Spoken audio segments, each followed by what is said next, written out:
তো উনি আমাদেরকে চিনতে পেরেছেন এবং আমরা সালাম দিয়েছি, তার রিপ্লাইও দিয়েছেন।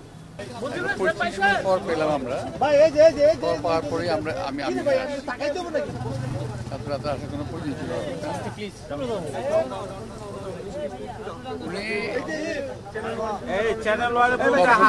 এটা ডাক্তাররা বলতে পারবে।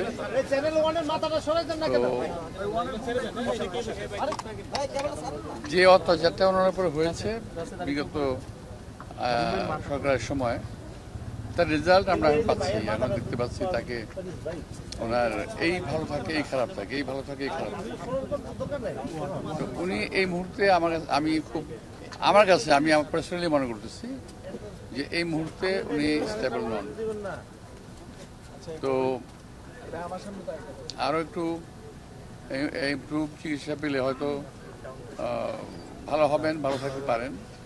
যেটা আমাদের দায়িত্ব, আমরা চেষ্টা করব যে ওনাকে সুস্থ করার জন্য যতটুকু ট্রিটমেন্ট দরকার করবো, করার চেষ্টা করবো। আমরা ট্রিটমেন্ট করবো ডাক্তার। আমার সঙ্গে কোনো ডাক্তার সঙ্গে দেখা হয় নাই যে ডাক্তারকে আমি জিজ্ঞেস করবো কেমন আছে। আমি যতটুকু দেখছি, আমি যতটুকু বুঝি আশেপাশে যে she is not perfectly alright, but there is chance হয়তো রিকভারি হতে পারে। দেশবাসীর কাছে আমার আবেদন থাকবে, আজকে তো সারা দেশে শুক্রবারে দেওয়া হয়েছে। আমি মনে করি দেশবাসীর আমাদের ম্যাডামকে খুব ভালোবাসে এবং সেই ক্ষেত্রে শুধু মসজিদ মাদ্রাসায় নয়, ব্যক্তিগতভাবেও আমি আমার দেশের মা বোন ভাই মুরব্বী যারা আছেন তারা যেন ব্যক্তিগতভাবে একটু দোয়া করেন ওনার জন্য, কারণ দোয়ার উপরে মুসলমানদের কোনো জিনিস নাই। তো ওনার দোয়া করলে হয়তো উনি রিকভারি করে যাবেন। এমন একটা খারাপ সময় ম্যাডাম আসছিল, খুব খারাপ সময় ছিল, বাট উনি রিকভারি করছেন। এরপরে আমরা আশা করি রিকভারি করবেন।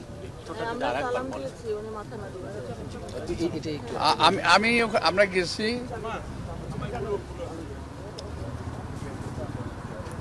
আমরা ওখানে গেছি একটু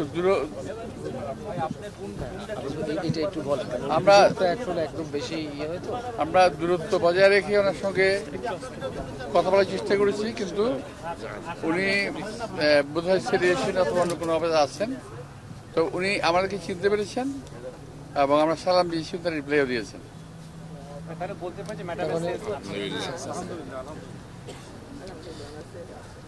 তো আমার আবেদন থাকবে যে সারা দেশের মানুষ, শুধু মসজিদ মাদ্রাসা নয়, ব্যক্তিগতভাবে যেন ওনারা ম্যাডামের জন্য দোয়া করে, এটুকু আবেদন থাকবে আমার।